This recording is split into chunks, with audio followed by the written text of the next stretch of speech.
নমস্কাৰ প্ৰিয় বন্ধু বান্ধৱীসকল, সংগীতা ইছু কিটচেনলৈ আপোনালোক সকলোকে পুনৰবাৰ স্বাগতম জনাইছোঁ। আজি মই মচুৰ দালি আৰু বাঁহৰ আগলিৰে এয়া কঁঠালৰ গুটিৰ খাৰ বনাইছিলোঁ। আহকচোন চাওঁ এইখিনি মই কেনেকুৱা বনালোঁ। এয়া আজি মই দুপৰীয়াৰ আহাৰৰ কাৰণে আঞ্জা প্ৰস্তুত কৰিবৰ কাৰণে এইখিনি তিয়াই লৈছোঁ। এয়া মচুৰ দাল 50 গ্ৰাম আৰু এয়া বাঁহ গাজৰ ফুল শুকাই লৈছিলোঁ। এইখিনি চাফা পানীত ভালদৰে ধুই তিয়াই থৈ দিছোঁ। এই পানীখিনিও মই ব্যৱহাৰ কৰিব পাৰিম। লগতে এইকেইটা কঁঠালৰ গুটি এইখিনি চেলাই ভালদৰে মই চাফা কৰি ল'ব লাগিব। এয়া এইখিনি সোনকালে যেন বনোৱাৰ পিছত সিজে মই ভালদৰে ধুই তিয়াই লৈছোঁ আৰু কঁঠালৰ গুটিখিনি বাকলি গুচাই ল'ব লাগিব। এয়া কঁঠালৰ গুটিকেইটা চেলাই মই দালিখিনিতে তিয়াই থৈ দিছোঁ। এইখিনি অলপ সময় থৈ দিয়াৰ পিছত এয়া ৰঙা অংশখিনি চফা কৰিবৰ কাৰণে ভাল হ'ব। এয়া মই কঁঠালৰ গুটিকেইটা ধুনীয়াকৈ চেলাই লৈছোঁ।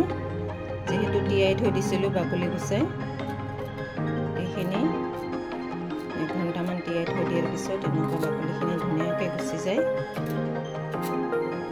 চেলি দিলে যদি লগে লগে গুচোৱা হয় বহুত টাইট হৈ থাকে, শুকান হৈ থাকে, কষ্ট হয় গুচোৱাৰ কাৰণে।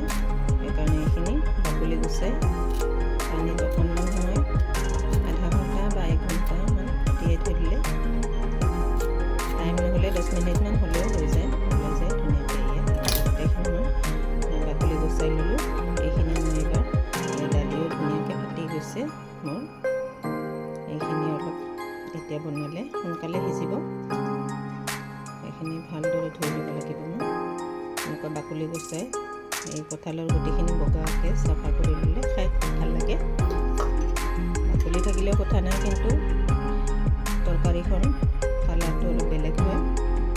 এইখিনি এবাৰ মই ভালদৰে 2-3 বাৰ ভালদৰে ধুই ল'ম। তেতিয়ালৈকে মই এইফালে কেৰাহীত পানী গৰম কৰিছোঁ। এয়া পানীখিনি ভালদৰে গৰম হৈ গৈছে, উতল আহিব ধৰিছে। ইয়াতে মই দালি আৰু কঁঠালৰ গুটিখিনি দি দিছোঁ। এয়া ভালদৰে চফাকৈ ধুই ল'লোঁ। এবাৰ ইয়াতে লাগিব নিমখ, জোখমতে এয়া নিমখখিনি দি লৈছোঁ 1 চামুচ। যিহেতু মই অকলে খাম সেইকাৰণে তৰকাৰীখন কমকৈ বনাই লৈছোঁ।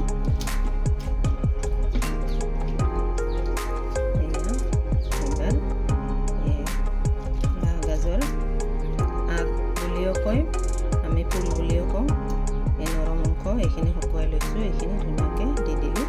এবাৰ উতল অহালৈকে থৈ দিব লাগিব, যাতে তৰকাৰীখন সোনকালে উতল আহে।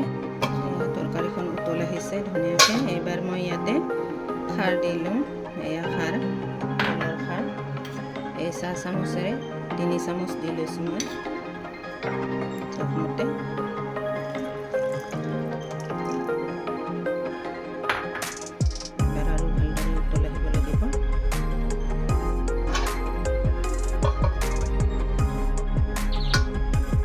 তৰকাৰীখন মোৰ ধুনীয়াকৈ সিজি গৈছে। যিহেতু দালিখিনি মই তিয়াই লৈছিলোঁ আগতে, খুব সোনকালে দালিখিনি সিজিছে। কঁঠালৰ গুটিটো সিজিছে ধুনীয়াকৈ সিজি গৈছে। আৰু পানী শুকোৱালৈকে অকণমান সময় ৰাখিব লাগিব। দালিখিনি যিহেতু সোনকালে সিজি গৈছে সেইটোৰ কাৰণে অলপ জুলীয়া হৈ আছে। এয়া মই ঢাকনিখন গুচাই আৰু অলপ সময় ৰাখিব লাগিব। যিহেতু তৰকাৰীখন পাতল হৈছে, অলপ ডাঠ হ'লে খাই ভাল লাগে। এইবাৰ মই ইয়াতে এয়া অকণমান আদা ইয়াতে ৰুকি দিছোঁ।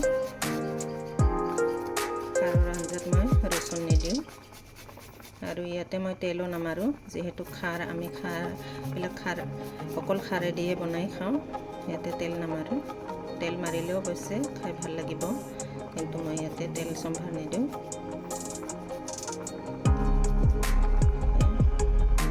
আদাখিনি ৰুকি দিলোঁ আৰু অকণমান ডাঠ হ'ব লাগিব।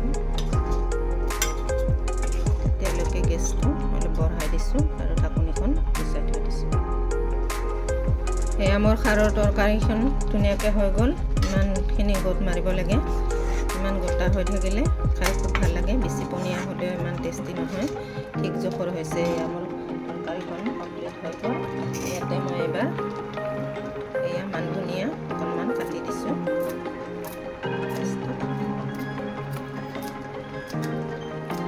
এয়া বাঁহৰ গাজ খাব লাগে, এইবিলাক আমাক প্ৰকৃতিয়ে আমাক উপহাৰ দিছে। যিহেতু এইবিলাক জোৰ জবস্তি সাৰ প্ৰয়োগ কৰা বা কিবা বেলেগ পদ্ধতিৰে এইবিলাক উৎপন্ন নহয়, প্ৰকৃতিয়ে নিজাববীয়াকৈ আমাক গিফ্ট দিছে। এইবিলাক আমি খাই নিজৰ ইমিউনিটি ছিষ্টেমবিলাক বঢ়াই ৰাখিব লাগে, ঠিক কৰি ৰাখিব লাগে। তেতিয়া মানুহৰ বেমাৰ আজাৰ কম হয়। কাহ, চৰ্দি, জ্বৰ বা যিকোনো বেমাৰে পটককৈ আমাৰ শৰীৰত আক্ৰমণ কৰিব নোৱাৰে। যিহেতু এইবিলাক বহুত পৰিমাণৰ ভিটামিন আৰু বহুত শক্তিশালী, ইয়াতে প্ৰচুৰ পৰিমাণে ভাল আমাক স্বাস্থ্যৰ কাৰণে উপযোগী এইবিলাক খাদ্য আমি খাব লাগে। আৰু আমাৰ ল'ৰা ছোৱালীকো খোৱাৰ কাৰণে যত্ন কৰিব লাগে। সৰুৰ পৰা যদি আমি এইবিলাক সিহঁতক প্ৰণালী অনুযায়ী, যিহেতু আমি এইবিলাক আমি নিজে খাই খুব ভাল পাওঁ, টেষ্টি হয়। আৰু জিভাৰ সোৱাদবিলাকো বেলেগ বেলেগ সকলোৰে হয়। এইবিলাক খাদ্য খালে এই সাৰৰ প্ৰতি আসক্ত হ'ব আৰু সোৱাদ যিকোনো খাদ্য খাই সিহঁতে। গতিকে আজিলৈ আহোঁ। Thank U.